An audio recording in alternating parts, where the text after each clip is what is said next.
राम राम मंडळी, समोर जे बघतोय डोम धरण, सुंदर असा हा व्ह्यू, भात शेती देखील आपण आजूबाजूला बघत आहोत. भीमाशंकर मंचर रोड.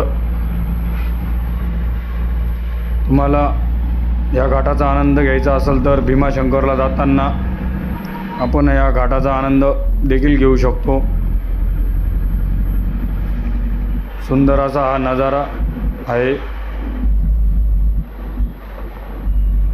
आपण समोर पाहत आहात. संपूर्ण असा व्हिडिओ बघण्याकरता माऊली टूर्स अँड ब्लॉग या यूट्यूब चॅनलला अवश्य भेट द्या. आपण सुंदर असा हा भीमाशंकर घाट बघत आहात.